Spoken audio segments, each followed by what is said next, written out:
Well, this is the dream that I never dared give a voice to.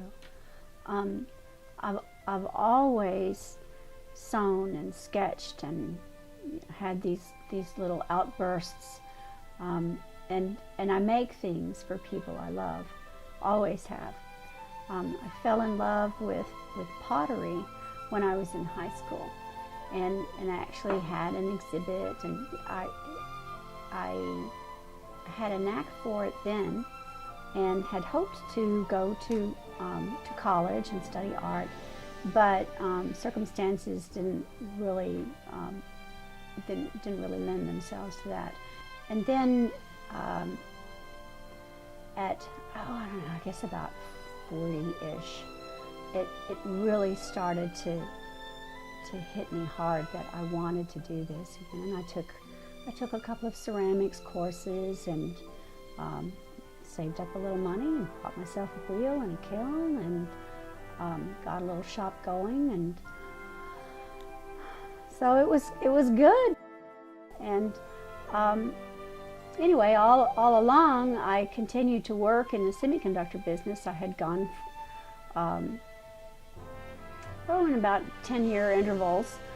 I'd gone from one company to the next, and then finally my career ended last October, and I was able to come home and really apply myself full time to this, and it was a really good fit. You hear about people getting laid off, and you know what a tragedy it is for them, and it was not for me.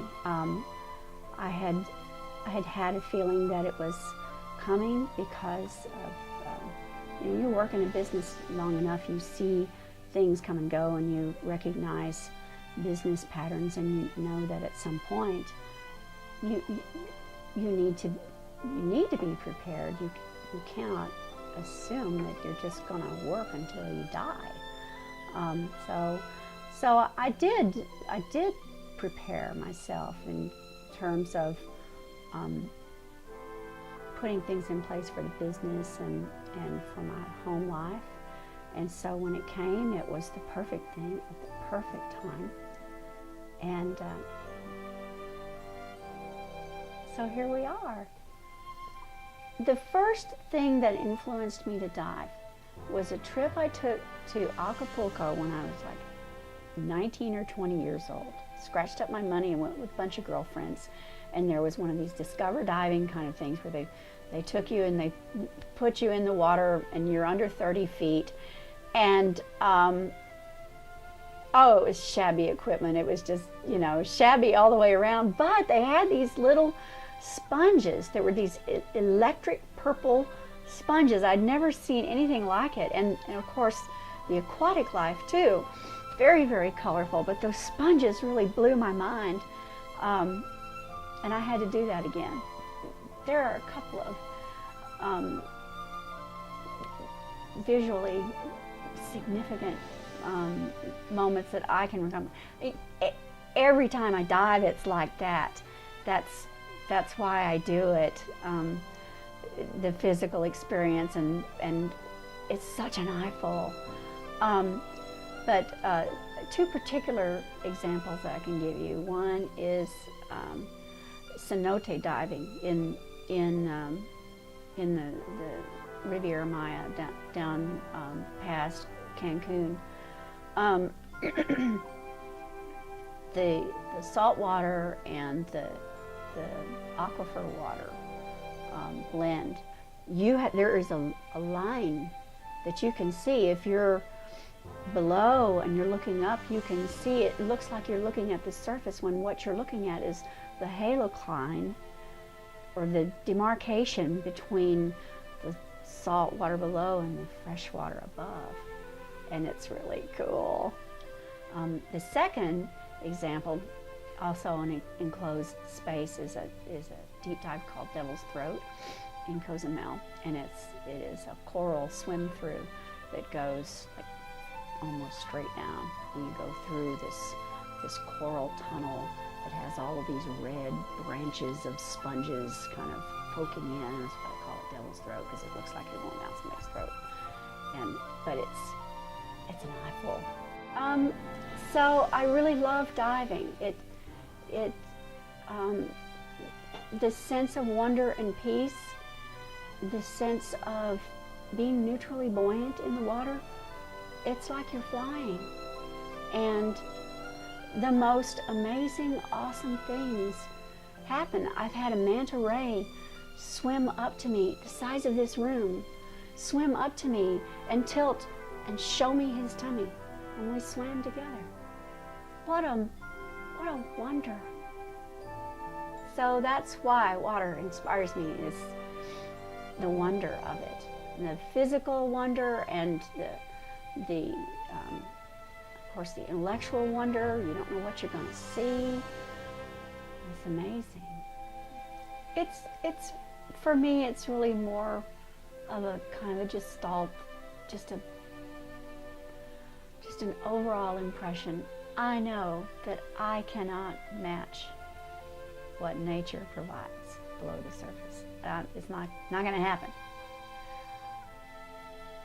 What I do is express my reaction to it, and so what I'm doing is just a reflection of how I experienced it. So it's okay. It's okay if it's not, because I can't do what God did. I ain't even gonna try. But I can rejoice in it, and I can express wonder and gratitude, and so that's what I do. That's what I do. The whole experience, really. I like throwing. It's a gentle, meditative. Well, a small bowl is a gentle meditative. A big bowl is not so gentle. I have to be more forceful with it. But I put on soothing music, and I got the cat in there, and I'm in my zone. It's nice. So throwing a nice bowl for somebody to have their soup out of, it's simple stuff, but it's true. Because that's how I was brought up, to be true and simple and useful. And I'm really looking forward to my part in the East Show with my group, Awesome Working Artists. We have a venue at Getaway Motor Club, and it's going to be great. It's 4,000 square feet. We've got live music and food trucks, and it's a dream come true. Last year at this time, I had a coworker telling me how he had taken his kids to East, and I'd never been there. I knew what it was, but I'd never been there. And he was telling me what a cool experience it was for him and his kids going from venue to venue and seeing all this stuff. And I just think it's so funny that hearing about that, I was like, oh wow, I should try and do that next year. This year, I'm in it. How about that? So, you just never know. You just never know.